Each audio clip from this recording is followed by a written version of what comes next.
support, and so a little bit of a liberty with containing Yeshua's salvation, but being supported, being saved, being redeemed in this process.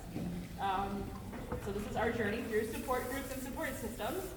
So going back a little bit, even before the 9 months, we're in an infertility support group, which was very lovely. It was a group of local women, and so I wanted to shout them out also for doing that, being with one another and sharing experiences. There was an in vitro support group that I was in on Facebook. This Yehoshu has been frozen for 7 years, coming to today, so he's a little bit chilly, but we'll warm him up, hopefully. There was, prior to him, there was an embryo loss support group that I attended to help us through that situation. That was through a time, so I recommend you looking into that. It's a nice resource for Jewish women and Jewish people going through fertility. It's called A Time, so if you wanted to look into that and support them also. There was no support group really for going through the loss of a friend and a classmate that we experienced also in this journey. But we had the support of my friends and fellow classmates of Elisha Howard, who helped get us through that. And it was a tough time being the same week as an embryo loss that we'd had, so that was a tough week, but we got support also just from the community and from my friends and from that whole support of the classmates. There wasn't an official support group that we attended for losing 2 community members in a tragic plane crash that also happened when we were 2 weeks pregnant.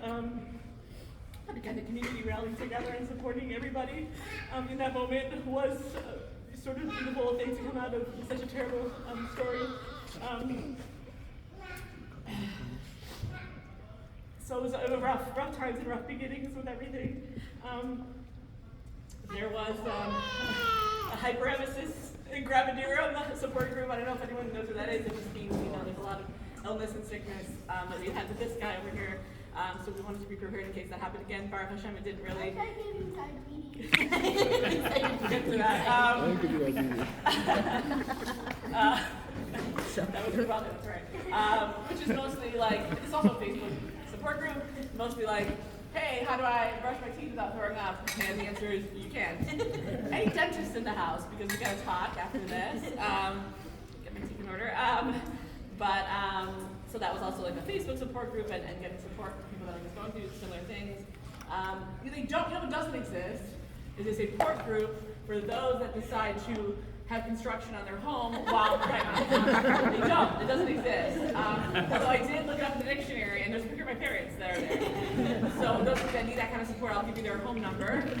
But seriously, we've had just construction issues in the home. I'm not complaining about that, of course. We're blessed, but my parents were a huge support. We had lots of sleepover parties, and they let us just throw up all over their house and whatever. So obviously, thank you to the support of my parents through that whole scenario, still supporting us and helping through that whole situation. So lastly, most of you probably may have figured out that so Yeshua being the support of the salvation and saving, just being like a light after a lot of bad things was what we were hoping with Yeshua. And then his middle name, Tobia, most of you probably figured out, was a way to honor and remember Akiva's cousin Tobia, who also passed away while I was, maybe 3 weeks pregnant. We had seen her that day, the day that she passed, a couple hours before she passed away. Her last pictures on her Snapchat are my kids, and it was very tough. And she was with us now. I'm sure we've had Suns jerseys showing up on her onesies, of the Suns players in the past. And she was so good about gifts. And Akiva and I remarked, that we knew as her family member that it was tough and rough. And she was the cruise director of our family. I mean, she just did everything, all the activities, and we feel the loss all the time because of that. But then, as we're there and we're at the funeral and then beyond and everything's come out since her death, all the impact she had in her community just almost globally, people writing and what Toba did this, and everyone knew Toba, and reaching out to different corners of the world, and they knew Toba, and Toba touched them this way, and Toba impacted them this way, and so we were just like, yeah, that's it, that's what we would want for our baby, to have even just a little bit of her impact on the world, and all the good, Toba being good, of course, Toba Gittel, Double Good was her name, it just impacted the community, even just in that one small part, we would be thrilled.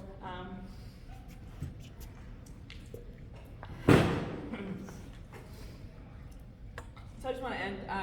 He's already made a big difference in our lives in terms of, salvation and redemption and good things after a lot of tough times. He's changed our boys and our brothers into bodyguards and big brothers. Yes. Okay. Changed Akiva into his rightful role as old dad. Right, Keith? You weren't sleeping anyway. It's not like okay. So, we just hope he continues to impact us. He can be a Yeshua for those in need, and he's definitely helped our family already. And then if he can take, again, any small piece of, I just feel he'll never meet Toba, but if he could take, one small piece of her, just her goodness and her global impact and her sense of community and her love, we would just be thrilled. I just want to, again, thank you all for coming, and just you should be so glad to have Yeshua been here giving you the final redemption. Amen.